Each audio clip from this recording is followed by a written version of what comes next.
So, you guys excited for Monday Night Football? Yes. Troy, I know you are. Mm-hmm. Wait, who's playing today? Bears? They're tied with the Ravens? Are the Cowboys playing today? Uh, Or they play tomorrow? The Chicago Bears and Baltimore Ravens. yeah. See, it's weird. Okay, I could say it to Troy. Saints? Never been. New Orleans. Dolphins? Miami. Falcons? Atlanta. Browns? Cleveland. Texans? Houston. Patriots? New England. Jets? New York. This is crazy, right? Mhm. He doesn't watch it at all, but like, he's named one. Hey, listen! All right, you guys, podcast time. Make it so. It's me, Mario! I'm Batman.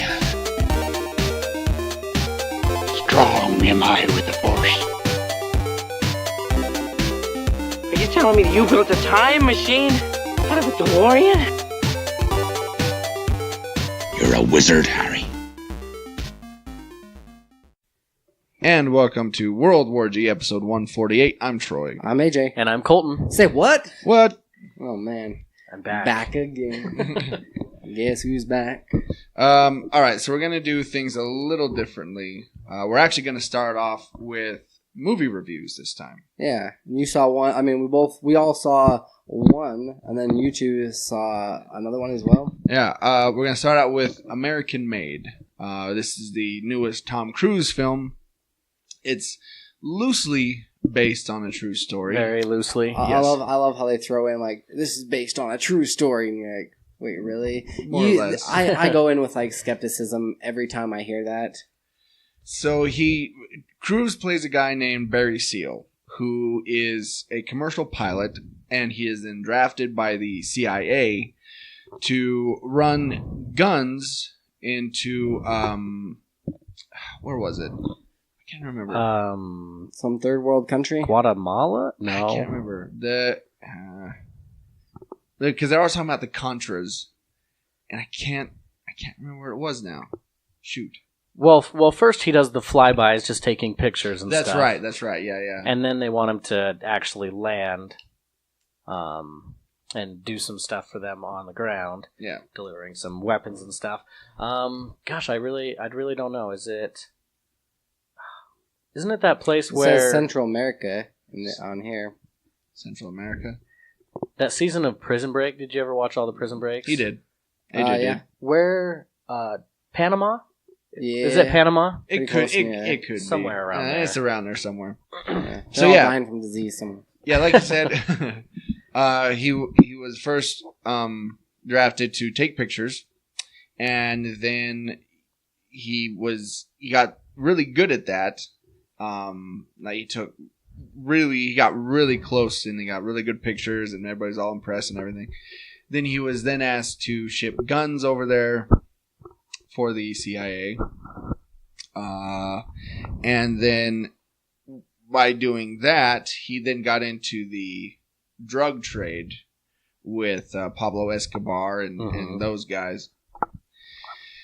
And it kind of goes from there. Here's my thing. I judge a good quote unquote true story movie by this. If I get out of the theater and I grab my phone and I actually look and actually do a little research in these real people, then it did its job, which this one did. Like, as soon as I left the theater and went to the bathroom, I pulled out my phone and started Googling the real story and that sort of thing. And This one, to me, it sounds a little bit like War Dogs. Did you ever see that one with Jonah Hill? Oh, that him and Miles Teller. Yeah. I never did see that one. No, Okay. no. No, that's what it sounds a lot like. That and Public Enemies with Johnny Depp. Kind of. I would say more War Dogs because it's kind of civilians being recruited, and okay. yeah. Here's my thing. The movie is decent, but I can't look at Tom Cruise anymore and see a sane person. And so it's really difficult for me to kind of separate that. And when he's doing or trying to do a southern accent, he's kind of going back and forth on it. That was kind of distracting too. But overall, I mean, the story was interesting. I thought the acting was pretty good. It has a lot of good actors in this. Is he the same kind of Tom Cruise as in the Mission Impossibles? No. Okay. No. This is more of Mummy Tom Cruise. This is kind of a guy who's a little bit... he's not a good dude. Right. He likes to make money. Yes, he likes to make money. That is his whole goal in life. He lives in the gray area. Yeah. So loosely based on my life. Yeah. But, I mean, overall, like I said, I enjoyed it.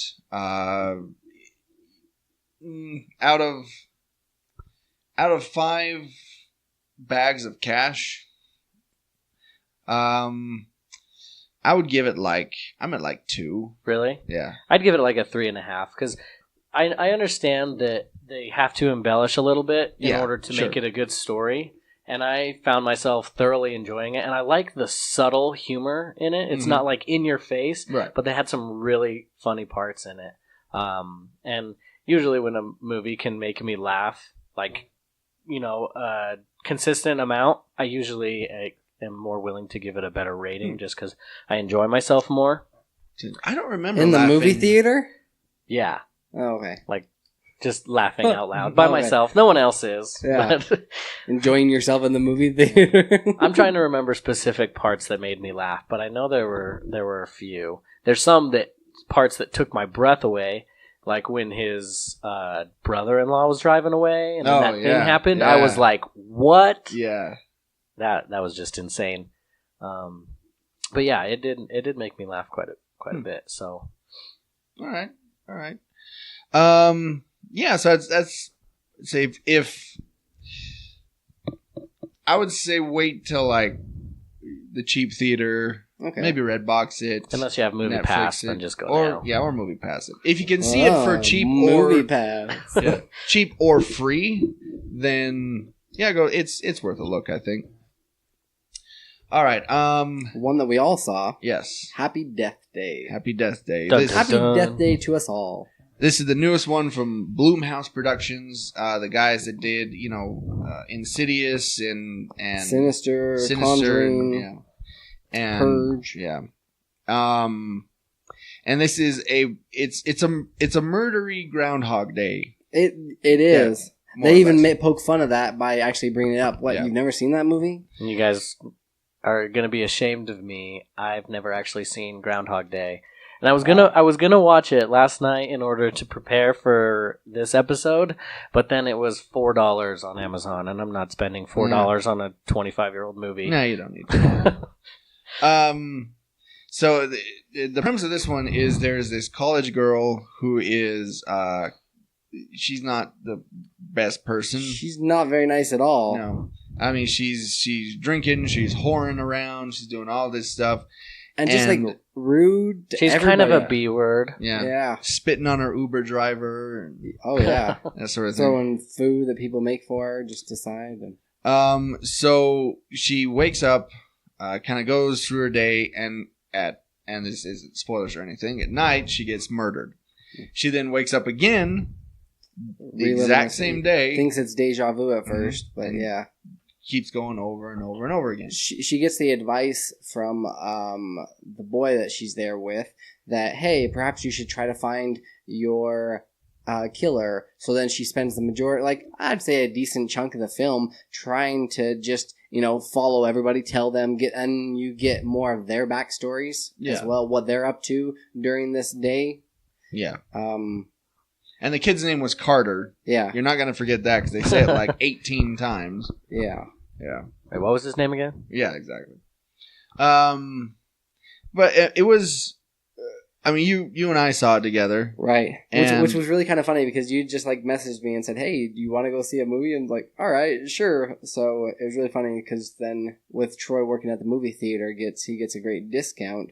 And he's just like, no, I insist. Yeah. And then, like, and then I'll buy the tickets. Right? I insist. And then what made it even better is I had a couple of these like passes to use up. And actually, okay, I know it's bad, but it had expired by a week. Oh, really? But I was just talking to the kid and just like, oh, how's your day going? And, like, didn't even pay attention to the expiration date. Like, that's like when people buy those like senior citizen disc tickets. And honestly, they don't get paid enough to care. No, I was just gonna say, like those kids back in concessions, they aren't gonna care. Yeah.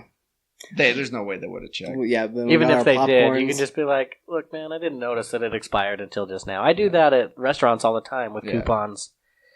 Yeah. Well, I did that at Cinemark, and they let me in. I don't know if you want to... Anyway. Huh. Yeah. But I really enjoyed this movie. I did as well. I thought it was fun. Yeah. I mean, it's not one of those thinkers that you really have... No. I mean... It is kind of interesting to try to figure out who the killer is and what their motives are, but yeah. Did you see when they did reveal the killer? Did you suspect that person? Because I didn't personally. I did. When I was watching the movie, and Emily doesn't believe me when I say this, but I am very good at guessing. Yeah. Like I guess probably 85% of the time correctly, and I like to, for movies specifically like this, I like to like weigh in my head the odds of them being the person. Yeah. And it's never the person you most suspect. Right. And it's never the person you least suspect. And to quote Dwight Schrute, it's the person that you most medium suspect. And I got it right. I was like, it's that person. And yeah, I don't know. I guess I just wasn't paying that much attention because when it was revealed, like, oh, that makes sense. Yeah. Okay. Well, okay. I did think it was kind of the thing that kind of bugged me a little bit is I didn't know what the killer's motive was for really killing her, right? Yeah, and see, that's the other thing. They don't go into the how and why. Well, because everybody not at just all. assumes she's just this huge bee. Yeah. And so anyone could have the motive to kill her, too. Right. And when she's making a list, like, that's a long It was a long list. list, yeah. But they never... That was the one complaint I had. They didn't go into the how. How is this happening? Well, okay, why is this happening? No, they, just a little bit on the news story where they said that there was 5 other blondes that were dying. Yeah. But for the most part, they didn't really dive too much into it. And that would have made more sense because they didn't explain how her mom died at all. Yeah. And I was thinking that person and all those other blondes, one of them was her mom. Was but I feel like she would have too. said that if it was the case. I was thinking that too. I wasn't sure how it all connected. Because, I mean, well, maybe it's kind of the same thing with Groundhog Day. Yeah. Because, what happened to him is he went through all that because he was a horrible person. Right. And needed to learn a lesson. So I guess maybe it's the same thing with her. Wouldn't know. Yeah. Never seen it. Yeah. Now you need to watch it. I did think it was interesting, though, how the wounds she sustained, she kept when she woke came up. back. Yeah, that was interesting. It reminded me a little bit of like Michael Crichton's timeline, where every time that they travel into the past, their body shifts just a little bit, so it eventually causes like issues with their internal organs and other problems. Right, like and I'm glad they did that because then it put a timeline on everything. Yeah. It kind of made you have all of these chances to find your killer when you really don't. Yeah. The other thing that kind of bugged me though is she had so many opportunities to just kill him, and I know that she didn't want to when one of the times she didn't like what the outcome was. You know, that she went and killed herself, but it bugged me a little bit that she had so many opportunities, or why didn't she go take the time to get a concealed weapons permit or something? You know what I mean? Or like purchase a shady gun, but then that doesn't overlap to the next pop, day. Pop, pop. She'd have to keep redoing that. No. I'm just saying you don't get a concealed weapons permit. You just go ahead and buy one off the street. Yeah. She's on a college campus. I'm sure she could find and just wait in their room in the corner and just wait for the killer to show up and just pop. Yeah, I feel like she definitely could have done a better job, at least just surviving a whole day. Yeah, I think so too. Like, just drive 50 miles in any direction. Yeah. The best one, okay, as far as like the best death that you saw, I really liked the way that it happened with the policeman. When she finally thinks that she escapes. Yeah. She's like, and then the policeman gets killed, and then she gets killed all over again. I wish they'd had more comedic deaths. They really only had that one when she just suspects that it's that one person, and then they start wrestling into the street. With the bus, Yeah, that was really funny though. Yeah. I'm glad that she didn't have to be killed by the killer in order for it to restart though. She just has to die. If that were to ever happen to me though, I would be kind of nervous that that's the last time, that's the last chance, you know? Mhm. I mean, Sure. after a while, I'm sure you're Well, like we all grew right. up with video games. We get 3 chances. Yeah. 3 Yep. lives. Oh, yeah. Yep. We were playing like Mario and stuff, you know? You had a limited amount of lives. What do you, as far as out of 5 cupcakes, That works. Yep. what are you going with? I'm giving it. I'm at like a 2.5. That's maybe. what I was gonna say. 2.5. Yeah. Yep.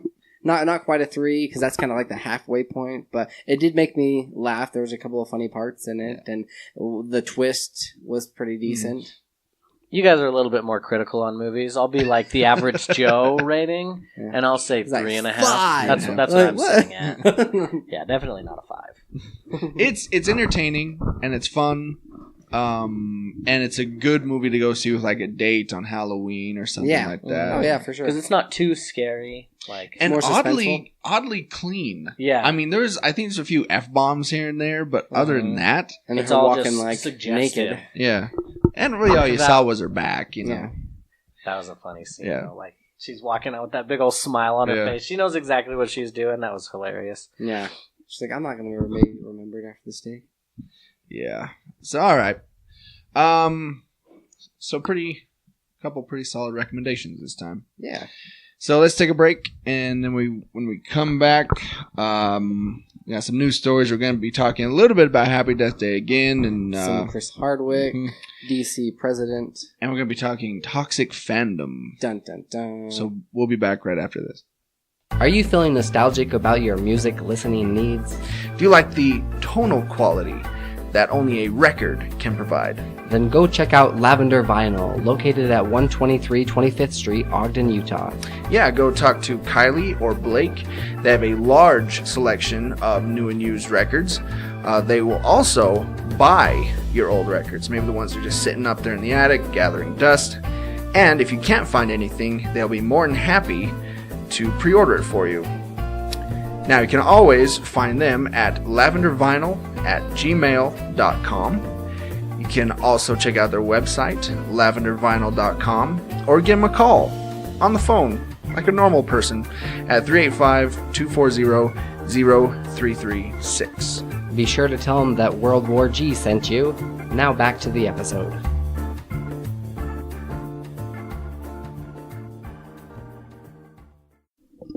And we're back.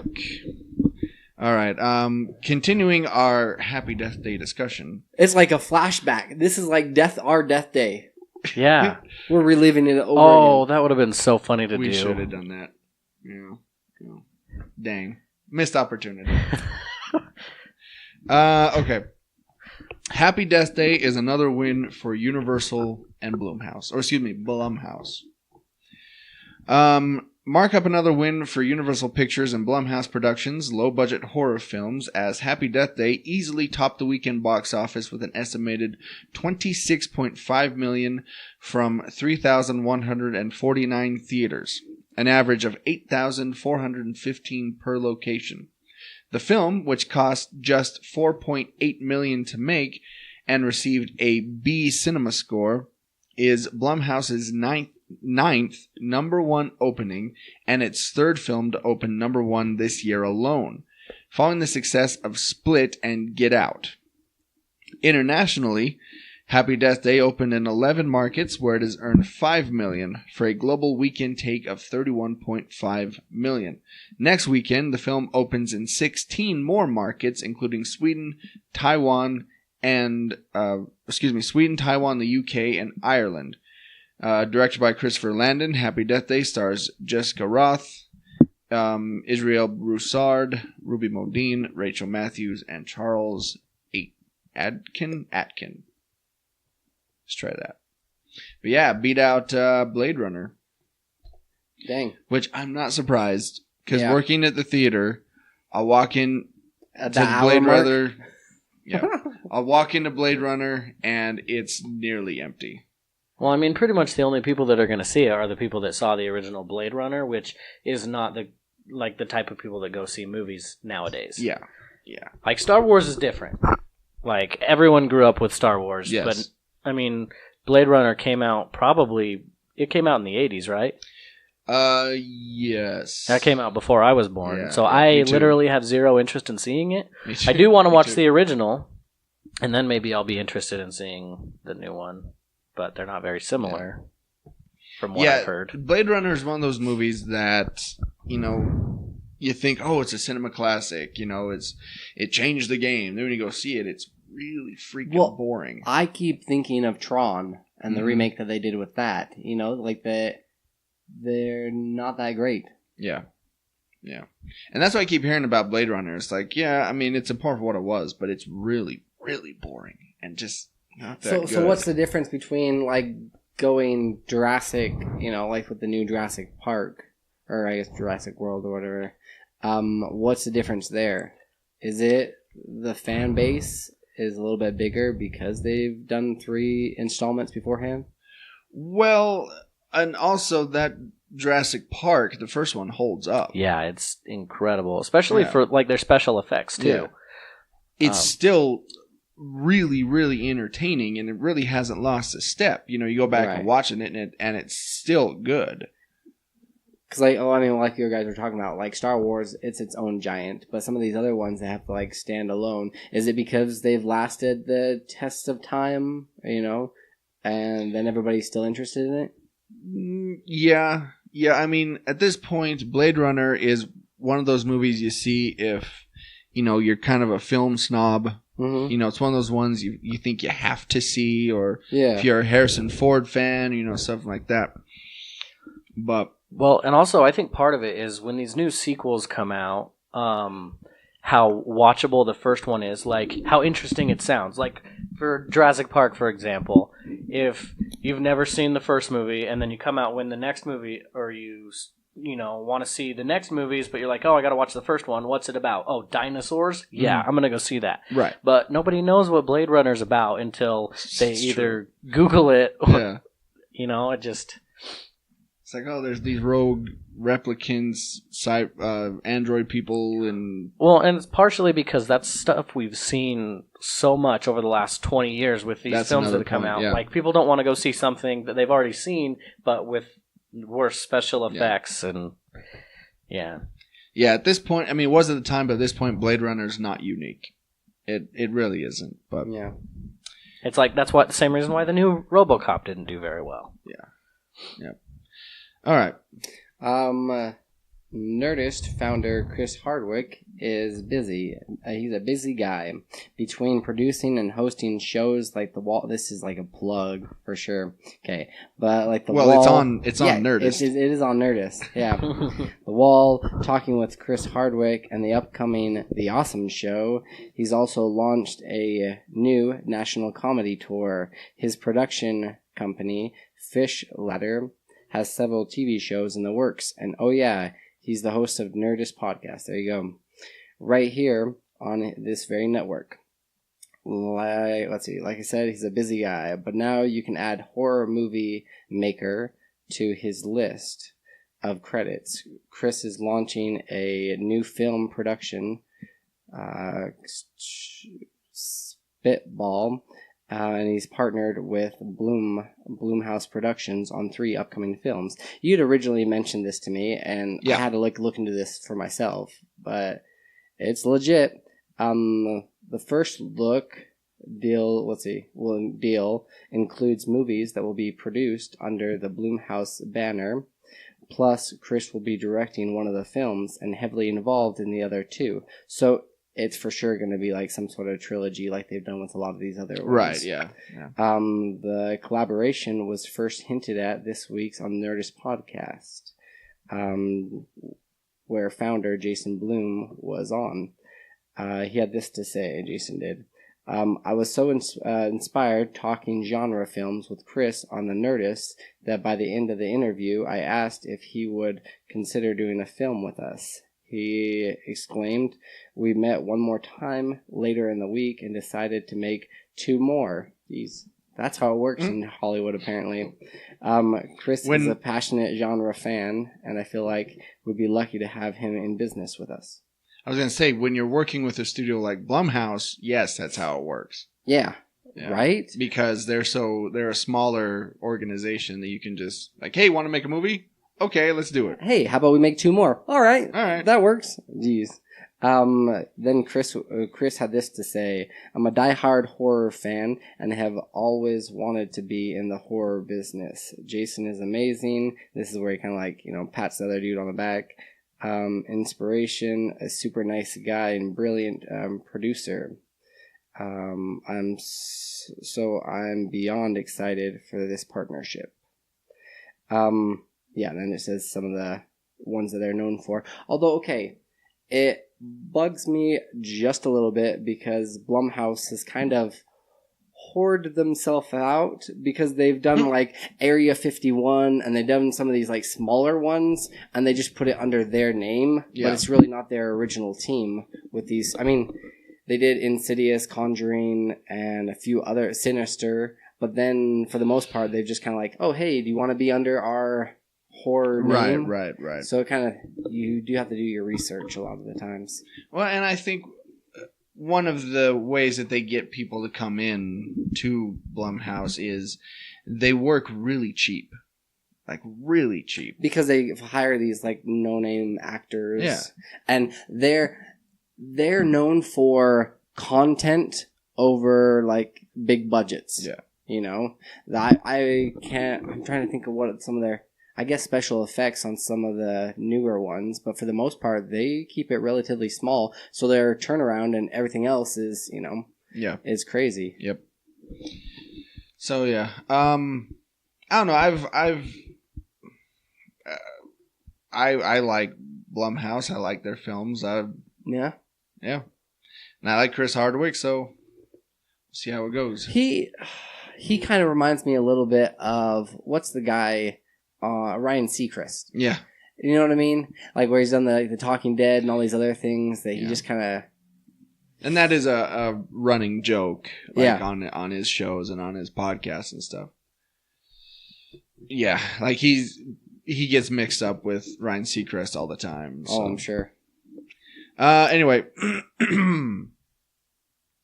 this caught my eye and I wanted to bring it up. The rise of toxic fandom. Why people are ruining the pop culture they love. Ruining it. Grown men are chanting for McNugget sauce at McDonald's all around America.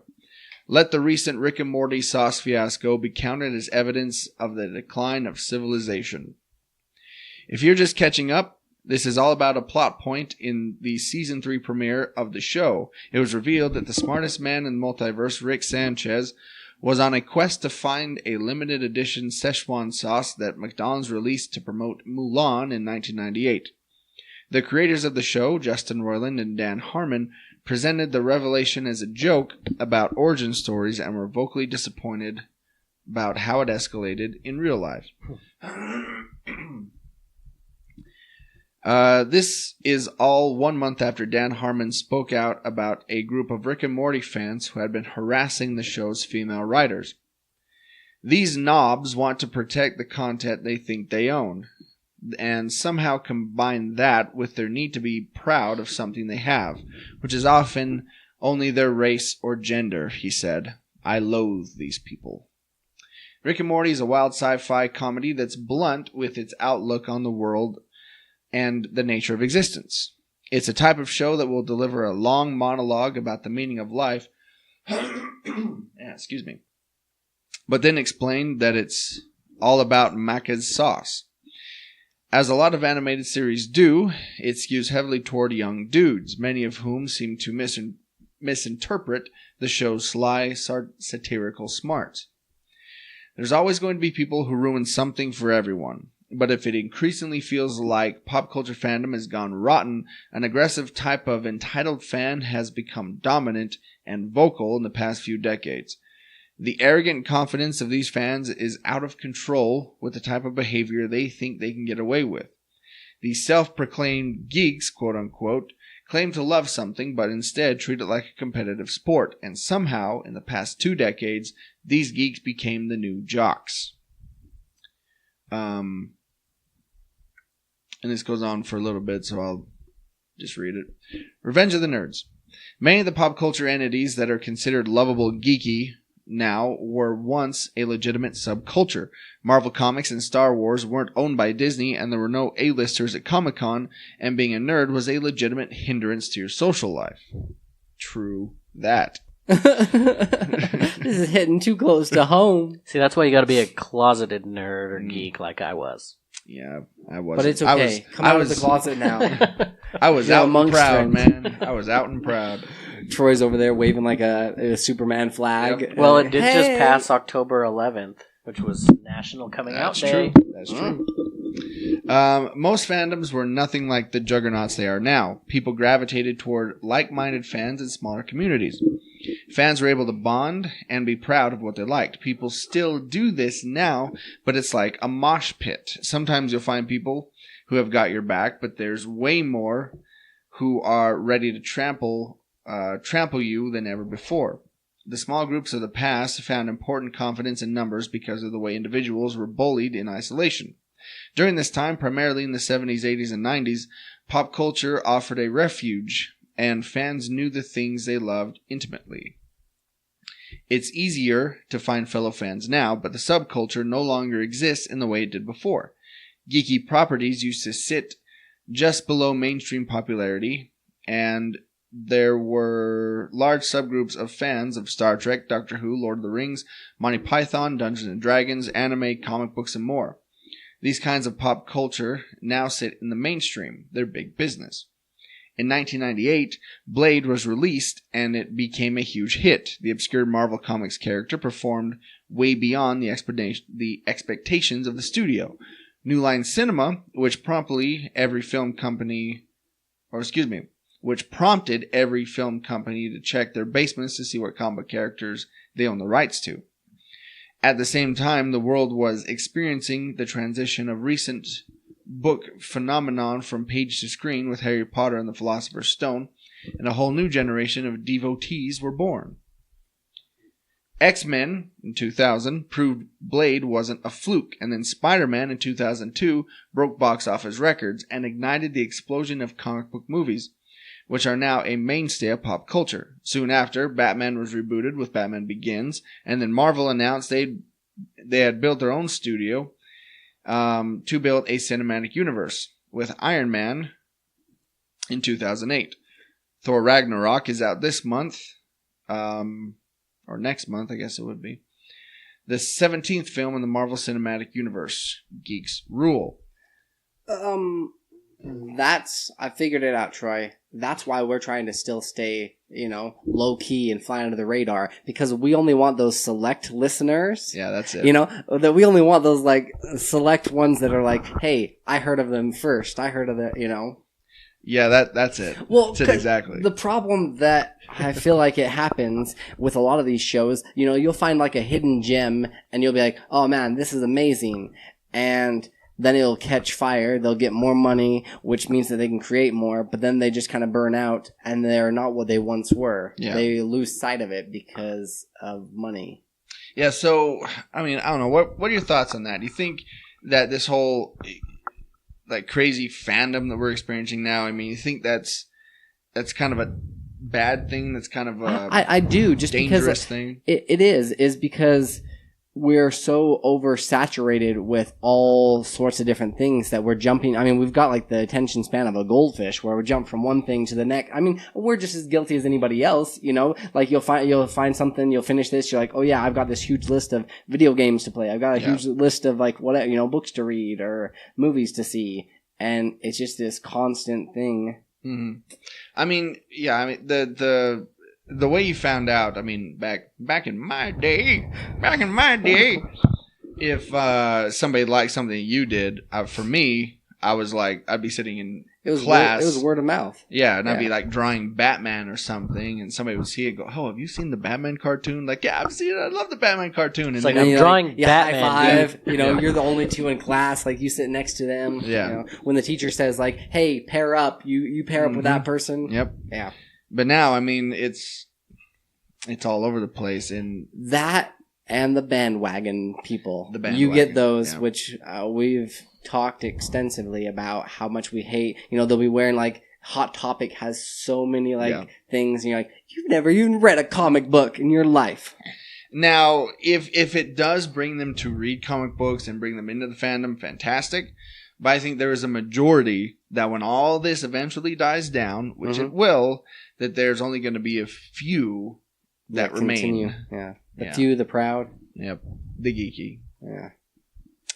I think we just found the name of the episode. So too. All right. Well, speaking of weird trends. Yes. Okay. And odd things. Oh, this was a huge thing. Okay. The fidget spinner. But now a mobile phone is also a fidget spinner. The most annoying thing in 2017 has to be the fidget spinner. For a short while, it was sold in store markets, doggy corners, stores. Troy's like playing with one right now. I know what you're talking about.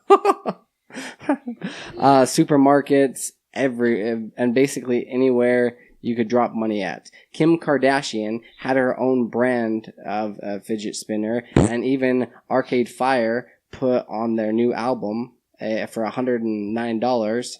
You could get it on a fidget spinner. Their new album, yeah, really, pretty bizarre. Okay, how would that even work? Right? Now I kind of want to look into that. Like a record player and had to have a needle, or I don't know. Nah. Goes on to say, my friend had one that he played with so much that she could spin it, balance it on her nose at the same time, and now it's a phone version, made in Hong Kong, based out of Chile, International. The fidget phone has been around for a while. We saw it on Reddit this week, but Phone Radar had a handle on it with the device back in September.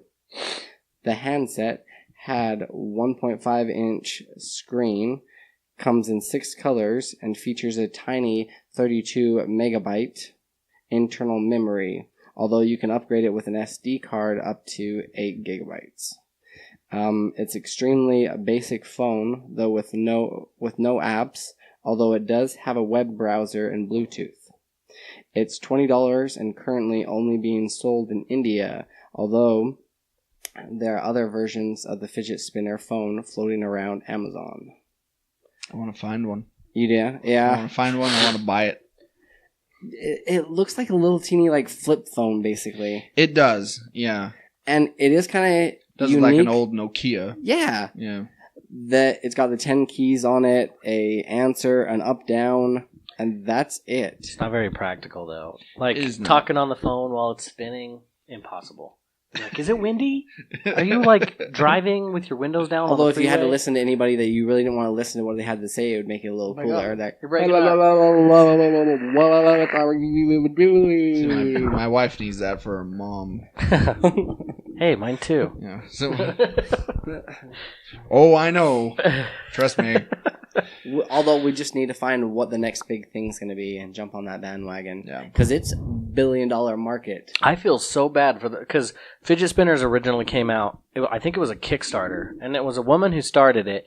She hasn't gotten any money from it because they're so easy to produce. Yeah. China just took it over, and I mean, she probably still has her Kickstarter page going. China. They're gonna rule the world one day. We're all gonna be speaking Chinese. Do we have listeners in China? Yes. Yeah, we do. I think. Yeah. I love you. You guys are great. You guys are awesome. Don't ever change. Thanks for fidget spinners. I do have 2 fidget spinners actually. A Batman one and then a Harry Potter one. That's a little snitch. Mm-hmm. It's so cool. Yeah, you bought that at Comic-Con. Yeah. I like Comic-Con. Yep. I don't mean to one-up you or anything, but I think I have 4. Oh, man. But that's just because companies give them to me. It's about quality over quantity. That's true. A snitch? Yeah, I'm just saying. All right, snitches get stitches. Oh, man. I just have the one. I just have my Superman one sitting over there. Which they spin for quite some time. What do you think would win? A Batman fidget spinner or a Superman fidget spinner? It depends on what type. Is it the 2-prong fidget spinner? Is it the 3? Is it... Well, Batman's the one that it looks like it's Batman symbol, like the bat symbol. Yeah. You've seen those ones, right? Yeah. What? No. It looks like I own one. Oh, you do? Yeah. Yeah, you already said that. It looks like a batarang. Mm-hmm. All right, I was going to say something else. I don't remember what it was. Sorry. Oh, well. You started talking about Superman and you got easily distracted. It happens. Yeah. So apparently the fans weren't the only one who disagreed with Zack Snyder's vision for the DCEU. New comments suggest that Zack Snyder's vision for the Justice League characters in DCEU differs from what DC originally wanted. Hang on. The DC film shared universe had its fair share of issues, with a mixed critical reception to the likes of Batman v Superman: Dawn of Justice and Suicide Squad. Although just as damaging is the confusion over what the franchise's future is. Details on new projects tend to come from scooper leaks or trade reports rather than press releases. And any official word we do get tends to be responding to negative press rather than trumpeting what's to come. The air was cleared recently by a Vulture report with interviews with DC higher-ups that discussed the changes behind the scenes at DC Films and what the current game plan is. This painted a picture much grander than the Snyderverse story we've been mostly seeing in cinemas. However, it turns out one important detail was left out. 1 second here. Abraham Reisman, who wrote the Vulture article, guested on the Batman on Film podcast this weekend and discussed one revealing quote from DC Entertainment president Diane Nelson that didn't make it into the article. According to the writer, Nelson said what Snyder envisioned for the characters of Superman. Batman... Okay, here's what he said. Let's see. That was actually a quote that didn't show up in the finished piece, but that Diane Nelson gave me. It was to the effect of, "We are a director-driven place, and Zack had a vision that didn't necessarily sync up with what our vision of these characters is, but we respect that he wanted to go for that, and that's part of our philosophy."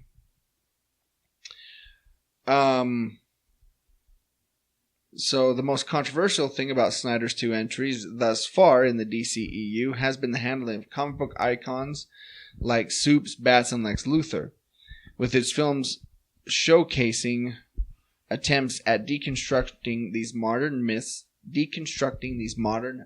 I need some water, that many feel miss what made them so famous in the first place. At the very least, few would deny that the Clark Kent and Bruce Wayne who showed off in Dawn of Justice were atypical interpretations.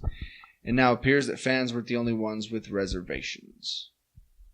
So even the higher-ups at DC were like, this is weird. Yeah. And, I mean, it's true, though. Every one of these characters that he's done is not...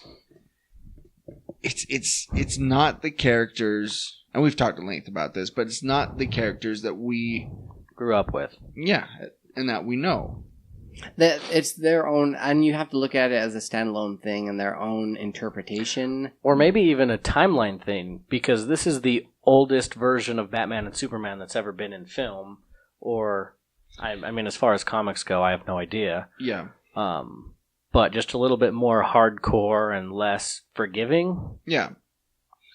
And it's the little things. It's like Batman and Gotham just being across, the river from each other. Right. That they can do these crossovers. Metropolis and Gotham. And, or the fact that Batman is a lot older than Superman, or, that it's just these Or Batman driving a Jeep Renegade. Yeah. Would not happen. Yeah. It's just these little details that add up to, like, it doesn't... It irks you the wrong way a little bit. Yeah, it just doesn't quite work. Yeah. Speaking of comics, I was going to give you a chance if you wanted to talk about Black Road. Oh, Did you get a chance to read it? Yeah, I did. And I actually loved it. I think the thing that I liked the most about it was the art style. Mm-hmm. Just it's a little bit more gritty and leaves a lot up to interpretation on what you actually think certain images are. Right. And it's it's definitely more adult oriented. Like for sure. It's and you're not finished with it at all. Like there's still part 2 as well. How many? So they compiled 5 of them together in the first volume, and then there's a second volume as well. Okay, cool. But this to me kind of reminded me a little bit of like The Hound and Arya. Yeah, for sure. Yeah, I can totally see that. Yeah, it was awesome, and that part that you mentioned where she shoots him in the leg to get away, that's pretty awesome. Yeah, but yeah, I've been having a really good time reading it. Gosh, it's crazy how fast they go. Like you start reading it and then you're done. Mm-hmm. Like what the heck? And can you imagine? Because like typically you'd have to wait a week before getting the next issue. I know. So you're just kind of like sitting around and like rereading it and rewatching it. You know. And honestly, you don't even have to. Month. You don't even have to buy it. Well, I mean, I haven't been in many comic book stores or anything, but they come in like a plastic. Like you can't open them before you buy them, right? Yeah. I was gonna say because on the store, because you could open it and read it in the space of a few minutes and then be like, oh, I'll come back next week for the next one.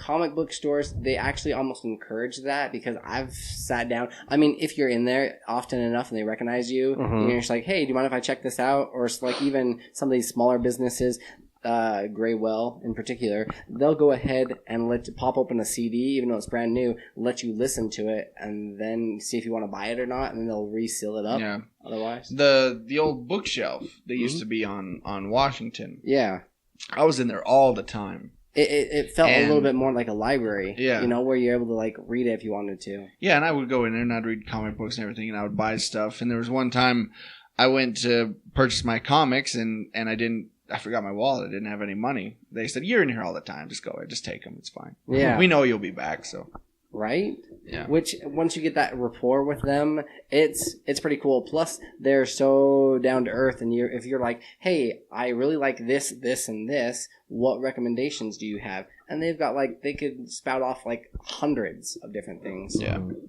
But I think the thing that's really like different for me when it comes to comics is the fact that I just need to slow down because like primarily when I would read a novel, I would read it really fast. Like I read a lot of words per minute, but like that's less than half of what comics are. It's all the imagery and like this time when I was reading through these ones, I took a minute and after I was done with reading all the bubbles in that specific little section, I would go through and I would look at all the details in the pictures, and it was really cool and really neat. It is a different experience. It's almost, I mean, you've got regular movies, and then you've got these ones that are, well, I'm just thinking as far as like this goes, like there's a point here. These foreign films where you have to like read, and then you like view what's going on. You kind of do this back and forth kind of a thing. Half the story is visual, and half the story is being told through the illustration.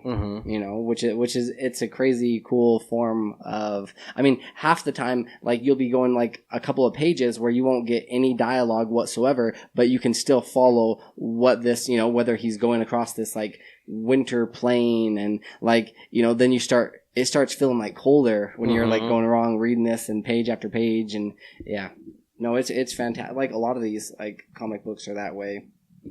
And okay, I was talking with one of my friends and I wanted to pose this question to you guys as well. If you were to have, as far as like story, whether you can only pick 2. Okay, you've got story. As far as like video games go, story, visual, and then like a soundtrack.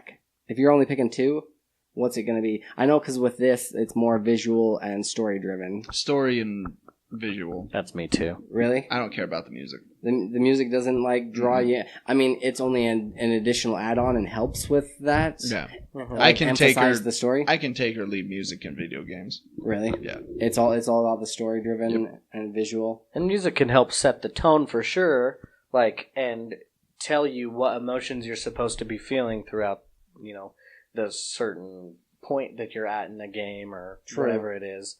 Some sort of like heroic, like part or something, or epic, or it's getting like really intense. It's very atmospheric, but as far as like visual has to draw you in in the beginning, then the story's what keeps you playing it and coming back to it. Yeah, for sure.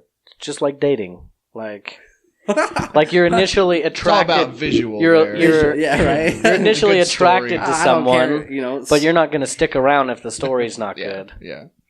Subpar. That's how I you am. have a good soundtrack. Right? She's all whistling the whole time.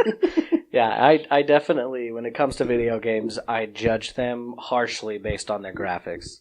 I have a hard time getting into game. Like, I would never be able to go back and play Doom, like the original Doom. Mm-hmm. Yeah.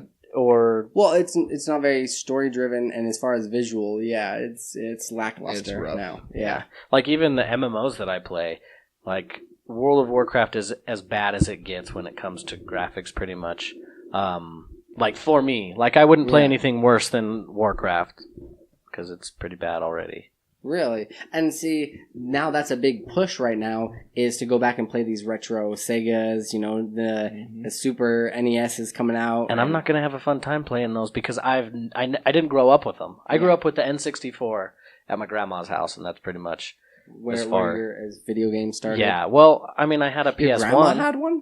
Yeah. Would she kick your trash at pod racing?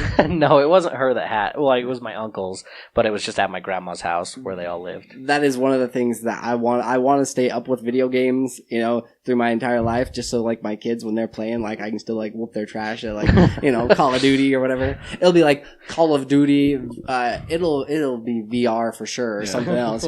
That's the only problem is because Call of Duty Mars. It's gonna start getting physical. And then you're gonna stop getting physical. You're back in my day when we just had to hold the controller and play with our hands.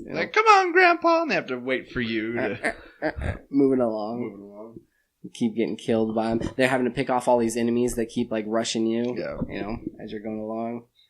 Speaking of Blast from the Past, Rugrats Reptar bars are heading to the stores just in time for Halloween.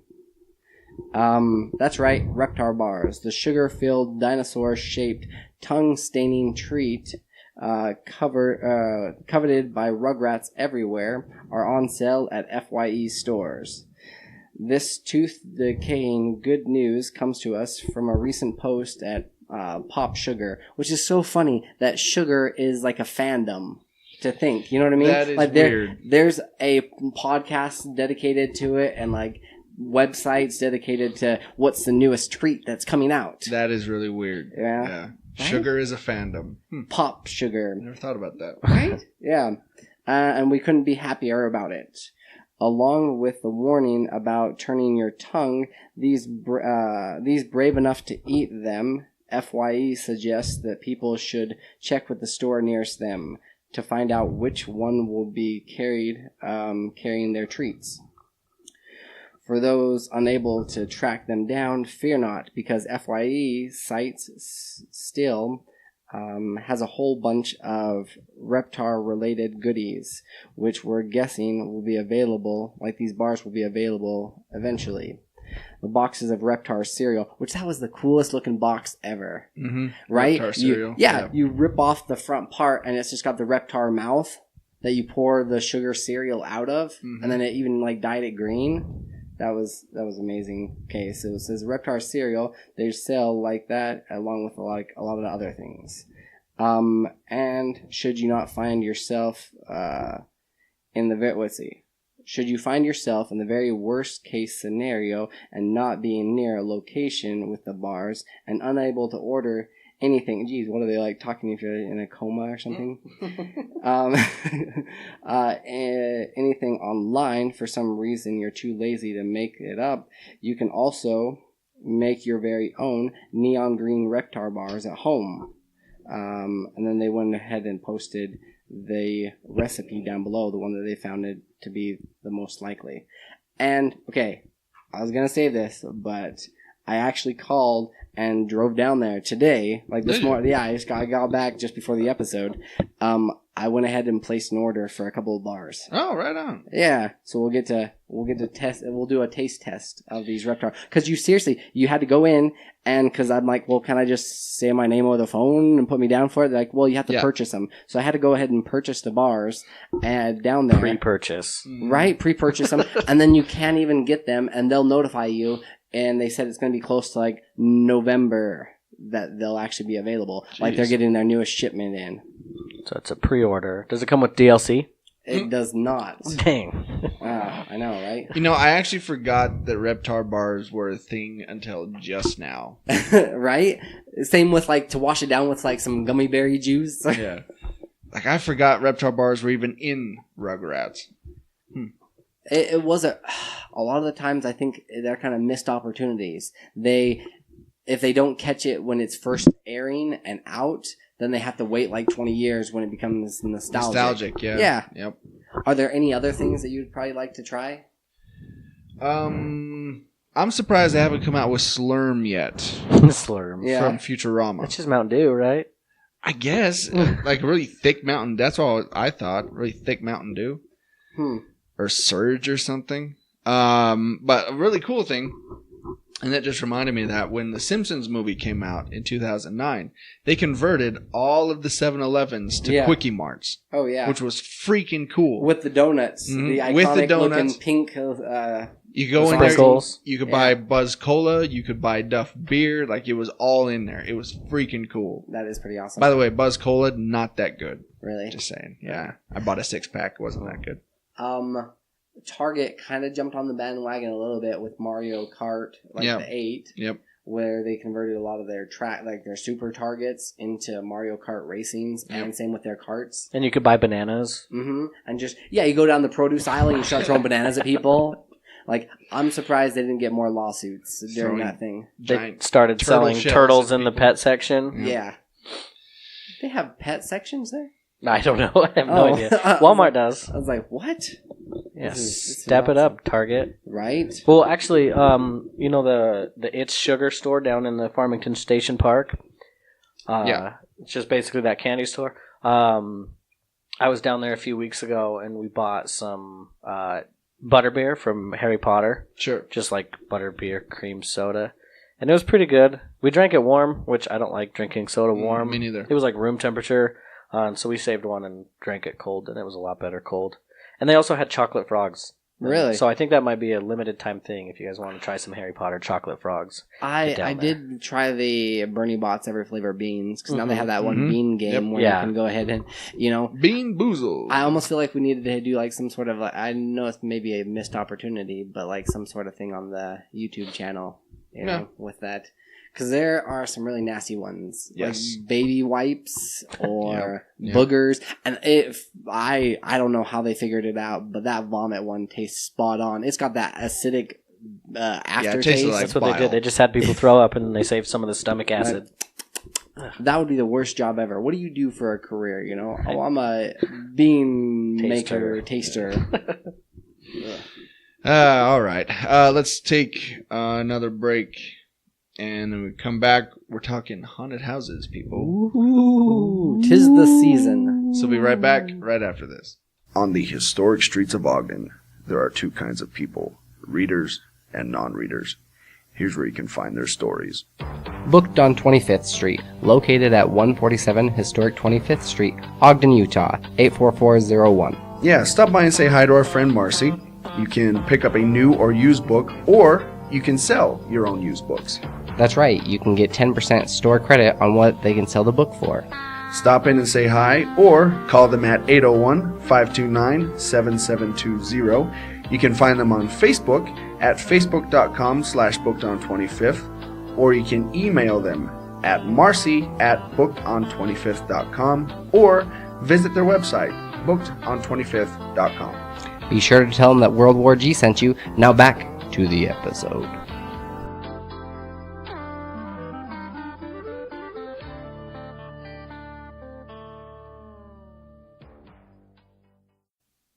And we're back. Being that it is the month of October, we haven't really talked about anything Halloween-y yet, but we thought we'd talk a little bit about haunted houses. Yeah, and kind of like what we've done in the past where we've talked about things you need to know before going into Comic-Con, if you are going to attend. Here's kind of a 10 things that you need to know, like tips before going to a haunted house. Beginner's guide. Yeah, more or less. To haunted houses. I'm just going to run down we're going to talk about each one, but as far as I'm just going to list them off here.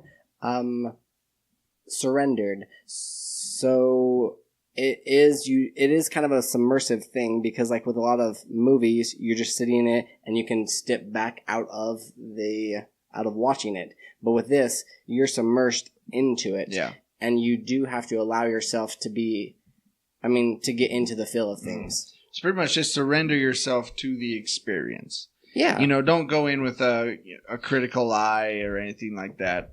Just lay back and let them slide in. Note to self, don't go to haunted houses with Troy here. Jeez.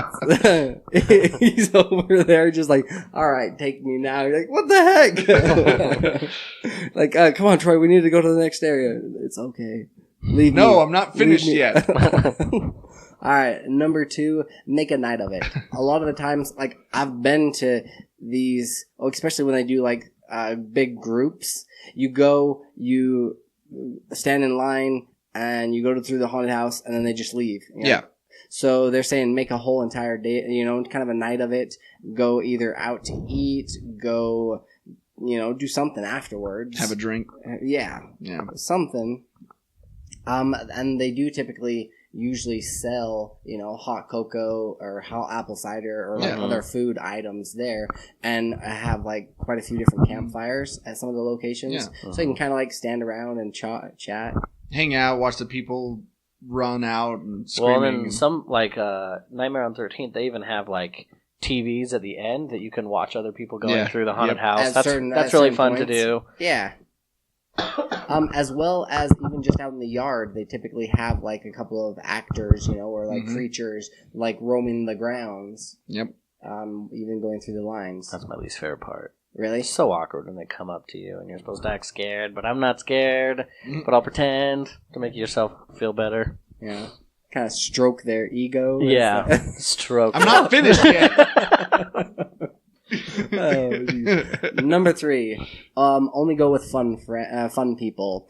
Too many times I've gone with people with like, oh, I'm not scared, or okay. I went on a date once, and only once, but no, Sure. okay, but like a date, and her brother wanted to go, and we're like, all right, like that'll be fine. So we all went, and he was just like, yeah, I'm not scared. I'm playing it tough, and it was not very fun until he got like freaked out and didn't want to be there, and then I just started laughing at him.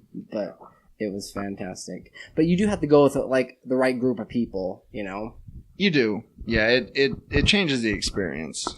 It's almost like going to the opening night of like the Avengers or one of those type of movies. If you go with all those people, then everybody wants to be there. Everybody's a huge fan. You're not going with these like, I don't know, half-hearted people that don't really care about it. Number 3, dress right. You are going to be waiting a while, especially if it's like, some of these bigger, more popular ones. And in the state of Utah, there's a lot of people that go to these throughout the whole entire month. Like, you will not find a weekend or the week leading up to Halloween that you're not waiting at least like 35, 45 to a couple hours. And we have ones that are outdoors. Oh, yeah. Yeah, in the woods and kind of go through that whole forest area. Pretty close to us. Yep. Number 5, prepare to wait. Oh, there you go. That kind of goes into the same thing. Exactly. And it's kind of fun, and that's like half the time, too often when you go out with like a group of friends to see a movie, you'll see the movie and then like, you're finished up and you guys like leave or part your ways. But this, that you're going to be in line with these people for about an hour before even going in. So it gives you a chance to kind of talk. Yeah, and that's part of the experience because, you kind of work yourself up. You kind of start to get maybe a little nervous and, And so once you get in there, it's like even more intense than you thought it was going to be because you're so worked up already. Yeah. Oh, for sure. Number 6, go early in the season. A lot of these places do offer, if you wear the wristband for a week, then you can go back on Friday the 13th, which we just had 2 days ago. Or they have like a, go on Thursday and come back Sunday, or buy one, get one free kind of a deal. Yeah. Yeah.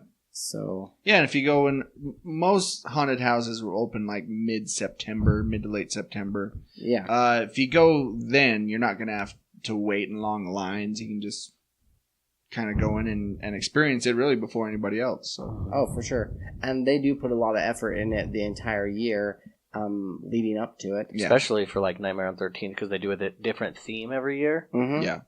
That'd be cool to be one of the first people to experience that particular theme. Yeah. Number 7, pony up for the express tickets. That'll make it a little bit quicker, and also once you're in there, sometimes they will have a VIP segment where you've got 13 additional scares, or you go through a different area and you continue on, and not only do you get to go to the front of the line, but then you get a longer experience in the haunted house itself, Right. which is kind of nice. Number 8. Be good to the actors, which is difficult because, I've got this, you've got this fight or flight kind of reaction. Yeah. I've got more of a fight. I'm just ready to punch somebody Knock sometimes. someone out. Yeah. And when they get really close in your face, and I'm pretty sure they purposely eat crap, or something. I don't know what they are eating, but it smells horrible. It's pretty breaths. bad, yeah. Yep. I'm not gonna brush. They're method actors. Yeah. They don't Jared brush Leto their, in there. right? Yeah. He hasn't brushed his teeth in a month and a half, and just yeah. Number 9. Not every attraction is right for everyone. Kind of know your audience. If you're going with a younger group of kids, you're probably going to want to stick to more of a corn maze, Right. than actually the haunted corn maze or even a haunted house. Those are the 3 tiers, I would say. You've got corn maze that's just kind of fun, or I guess they have even a lower one that's like a pumpkin walk. Yeah. Right? So you got a pumpkin walk for little kids, and then you've got corn maze, haunted corn maze, and then a haunted house, and then the ones where you have to sign a waiver. Right. Yeah, where where they can touch you. and punch you in the face and stuff. Well, they should have to sign a waiver that you can punch back. Yeah, right? Right? What is this? Only they can touch you? Which I feel that's even worse if you're a girl. Mm-hmm. I don't know. I mean, paying extra to be touched. That's a normal Tuesday night for me. Just kidding. Number 10. Appreciate the artistry. Far too often you're kind of more concerned with what's next, and you don't really take the time to appreciate, wow, this looks spot on. That one, when we went to Nightmare on 13th, that was straight out of... Beetlejuice. Yeah. That's it. I was thinking the exact same thing. Yep. It looked pretty dang spot on, that whole entire room, and it was nice to appreciate that, to be oh, okay. But you do have to, like they said earlier, go earlier in the season, because then you actually can. Otherwise, they kind of push you through sheep sometimes. Yep.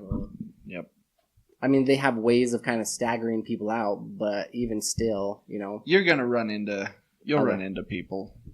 Which I do like that they do sometimes. They'll wait, let a couple of groups go by, and then scare somebody. I appreciate that, just because then, you're not already seeing what's coming up. There's no to you. spoilers. Yeah. I hate that. Same here. Yeah, there's we were able to go to Nightmare on 13th. Yeah. Thanks to Travis Hahn, the marketing director. We met him at Comic-Con, and he let us come and go through the haunted house. And this is my first time ever going to Nightmare on 13th. Yeah. Wow. And I enjoyed it. I thought at the very beginning, when you're kind of waiting to get in, and they have the Crypt Keeper there. Mm-hmm. The little theater room. Yeah, it's great. The effects were really cool. And it was kind of nice, because that was a way for them to stagger you out, but then you weren't you weren't bored. Yeah, it was only a minute and a half, kind of a timeline, and then it repeated itself. But it was still. I know some of the other ones, they'll actually be playing scary movies. Yeah. What was their nightmare theme this year? I would say primarily. Yeah. Mostly clown stuff. No, it was kind of a mixture of everything. There was they had the Michael Myers, and they had the there was a lot of slasher. movie stuff. There was quite a few, as far as movies go, I would say. Beetlejuice, Michael Myers, Crypt Keeper. That one, you're going straight into hell. Just the classic monsters. Yeah. Because every year they do a different theme. My favorite year was the zombie apocalypse one. Oh, yeah? And they had, like, half the haunted house was dedicated to zombies. And didn't they, have an area that you could go through where you actually got to use, like, guns? Like, it was like laser tag? With those zombies? I don't remember that. Maybe that was. I think if you got like the VIP pass, they were saying something that you would be able to go through with that, which would be kind of cool because then you're like, headshot. And when talking about appreciating the artistry, there was a lot to look at Nightmare on 13th. There was that part where you walk down this hall and it looked like it was just like a ledge of a building, and there's like an abyss below. Yeah, that mirror floor. Yeah, obviously it was just a mirror, but it still pretty freaked legit. you out. Yeah, it looked like it went on for like days. Yeah. That, and also kind of when you went into the bayou area, which was so awesome because I was walking by and I just saw like these glowing eyes. And I kind of like looked back, and then this huge alligator came out, and like it went across, like, there's a line where you think it's gonna stop. No, it went further than that. It almost took me out. It seriously did. Troy, that was probably the best jump scare for like the whole time. Yeah, it freaked me out. That one got me for sure. Yeah. That, and also, Travis had mentioned that they don't just go in there 2 weeks beforehand and just, throw something together and call it good. They're working year round coming up with this theme. They also get better quality actors, like air quotes, I guess, but they want you to get a full submersive experience where they're not just hiring just high schoolers that don't know what they're doing or. And that's one thing I always find funny. And there was a couple of them in Nightmare on 13th. When you get a clearly 15, 16-year-old kid that's trying to scare you, like he's a mad scientist or something, and he's telling you to become one of his experiments. He's got that really high experiences. Yeah, he's got that really prepubescent voice, and like it's not very terrifying. It does take you out of it. So, what does make a good haunted house in your opinion? Because I feel like they do rely on a lot of jump scares.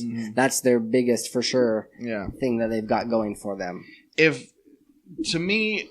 And I don't go to a lot of haunted houses. I find them kind of annoying and tedious. But to me, it's about the suspense. It's about not knowing what's coming around the corner. Being able to separate people out far enough where you don't know. It's about being having variety, being original. There are those things in every haunted house that is kind of tradition, like the guy at the end with the chainsaw and stuff like that. But yeah, if you're original and you really put a lot of thought into it and think about the experience we were going to have, you're going to have a really good haunted house. Like going back to Nightmare on the 13th, when we went down basically into hell, and you went down there and Michael Myers was there and you're trying to get out and you found a way out, but you thought it was the same way you came in, but it wasn't. It wasn't, yeah. It was a different area. I was like, no, that's got to be the same way. We already went that way because it looked like we were going back into the hell area. Yeah. But you're actually going along the side of it, but you couldn't tell because the lava was right there. Yeah. So I actually turned a couple of people around. I'm like, no, we're going the wrong way. No, wait. And back. I'm like, stuff like that is, I think it's brilliant. And to me, that's what makes a good haunted house is things like that. And I really appreciate when they've got good. I know they're working with a limited budget, but when they've got good animatronics, that actually look pretty legit. That to me also sets a lot of these apart. Oh, another one is the costumes. There have been times I've gone into haunted houses and I've seen like costumes you can go buy at like Halloween City. Yeah, stuff like that. That's not scary to me. Right.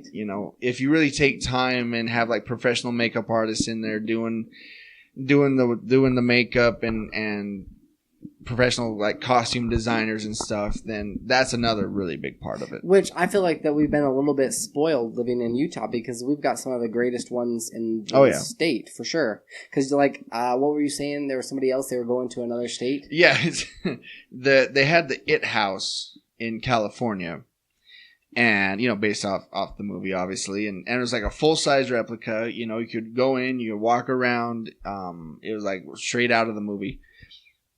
And there were people from Utah that went down there, and they were like, look, that's it? Yeah, right? Like, look, we have some of the best in the country. Like, this isn't scary, honestly. I mean, if you're going to try and scare us, you got to work a little harder at it here. But and a lot of the times there is a lore or a mythos or something behind some of these buildings that they use. Yeah. There's some of the ones that they use here that were like old abandoned hospitals or psych wards, and like that alone already starts messing with your head a little bit. That you're going into something that actually could have legitimate ghosts or ghouls or something. Yeah. Yeah, there's one here that they claim. I can't remember if it's Fear Factory, but they claim it's legit haunted. I don't remember. I think it's the Asylum. Yeah. Is it the Asylum? Yeah. Okay. That's the one where they can touch you if you have a certain wristband. Waiver. Yeah. Which, speaking of which, I did go to that one, not this year, but last year, and it was kind of crazy because they we were just about to leave. And all of a sudden, I kind of looked back in the group behind us. There was this one chainsaw guy that just grabbed this burlap sack and threw it over this girl, picked her up, and just ran her back into the house. And all of her friends were just all of her friends were just like, what the heck is going on? So they're just kind of waiting around for her to see if she returns. And she died. She did. She did. Yeah, that's the end of that story. She's dead. Sorry. Spoiler alert. They legit murdered her in that haunted house. Yeah. They actually called the police. There was a big investigation. It was all over the news. It was a whole thing. Yeah. So let's then talk about, have you had any bad experiences in any haunted houses? Kind of like what we've said. Just a lot of times, these little kids that they think that they're trying to scare you, and it comes across as more of annoying, or the people that get really in your face. And whenever I go to concerts and stuff, my date or whoever I'm with, I kind of like to want to help them, push the crowd away to kind of so that they have room, so that they're not I don't know, other people getting up on them. Mm-hmm. Yeah. And then when they have other people in these haunted houses that come over and start getting in their face, you're just I just wanted to grab them and just dude, get them out of the way. I had a really bad experience one time. I was 8 years old. This was my mom's second marriage. I had an older stepsister. She was 6 or 7 years older than me. And her group of friends were going to Haunted Hollow, which is the outdoor one in the forest and everything. And this was before I got the full cool remodel and everything. But she wanted me to tag along, so I went with them. And it was right at the beginning. You walk into that cave, and then they have the gatekeeper stop you till the previous group has enough time. And the whole group, it was half guys, half girls, and the guys were like, "Oh, this little kid, he's not gonna make it through. He's just gonna be a drag the whole time." So I was being brave and thinking, you know what, I'm gonna show up these guys. I'm gonna be more brave than them. So I was leading the way. Yeah. And they opened up the gate, and I was the first one through, and they closed the gate. Oh. And they wouldn't let the rest of my group through until I kept going. And I swear I walked through a quarter of that haunted house by myself without that group of people. And I was this little 8-year-old kid, genuinely terrified. Yeah. But I like being scared, so I went with it. And they made me walk through most of it by myself until they caught up. But it was... You just get lost, you wander through the woods, It was kind of traumatizing, but I actually have a healthy love for being scared now. Yeah. So because of that? Yeah, you see dead people now? Yeah, pretty much. Yeah, mostly Bruce Willis, though. He walked around. So, where'd you come from? Yeah. Any bad experiences for yourself, Troy? The limited experiences that you have? Yeah. I'm trying to think. I mean, it's not really... You're a huge movie buff, so I would imagine a lot of the times when they try to recreate something from a scene, an iconic scene, and they just kind of like mess it up or it doesn't look legit. Well, I mean, a lot of the time, this stuff, I know how the sausage is made, basically. So it's not scary to me. And that's another thing. If you're listening to this and you work at a haunted house, if you come up to somebody or you try and scare them and you don't, just let it be. Don't try and scare them again. Just save face and just go on to the next person. Go on to the next person. I'm trying to... The people that tag along with you? Oh, yeah. It's not fun going to a haunted house with someone who doesn't enjoy being scared. Yeah. Which Emily doesn't like being scared, and so we went to one haunted house last year. I think it was just Lagoon, just their haunted houses. We haven't gone this year. I've kind of gotten out of the mood for it, but I don't. It's hard when someone's pulling you back and you want to keep going. Yeah. They're the reason why the group that is behind you catches up. Like, I don't like that. There is kind of a pacing thing that goes with these haunted houses where you have to kind of stay, with the flow of traffic. Mm-hmm. And I mean, like I said, they don't scare me, but when I go in there, like we're saying on the list, it's fun to get into the mood. Yeah, and I'll go and I'll embrace it. Embrace it. Yeah. Well, okay, so there's a fine line because you've got a lot of people that don't like them, so they're pulling you back, but at the same time, it's really funny to see their reaction, especially if you let them lead the charge. Mm-hmm. You're just like, because they're like, oh no, I'll be tough for the group kind of a deal, like what you were saying. And it's just really funny because they hone out and target those people like none other. Yeah. So then it just makes it more enjoyable for yourself because you're just like laughing the entire time.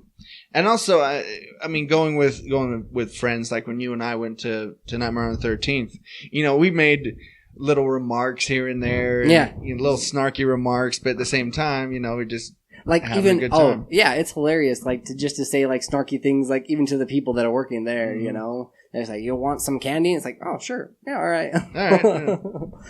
Show me the candy before I get in the van.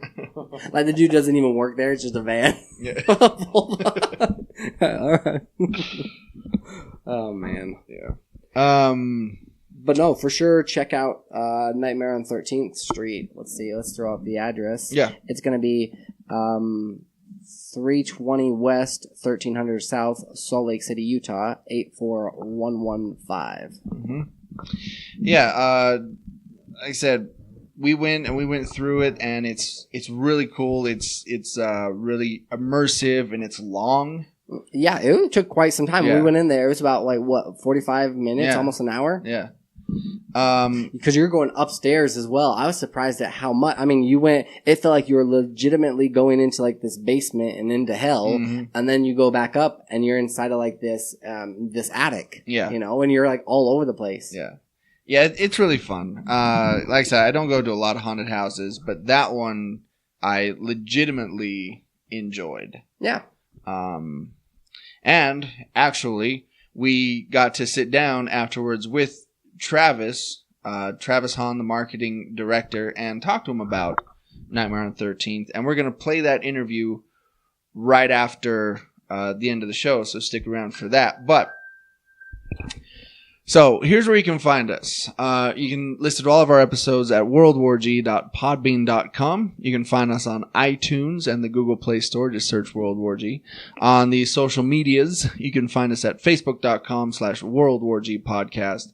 We're also on Twitter and Instagram. Just search at WWG Podcast. You can find all of our merchandise, our shirts, at shop.spreadshirt.com/WorldWarG. You can also email us anytime, day or night, at worldwgpodcast@gmail.com. So, this has been World War G episode 148. That has been AJ. That has been Troy. And this has been Colton. Stay geeky, my friend. Okay. We're going.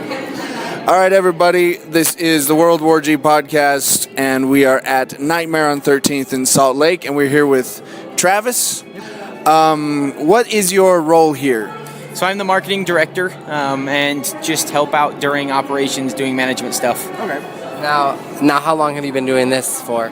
So I've been here at Nightmare on 13th for just 6 years, and been doing the marketing. Just 6 years? Yeah, just 6 years. We've got people that have been here for 20 or so. Oh, wow. but I've been here for 6 years, and I've been doing the marketing and public relations for.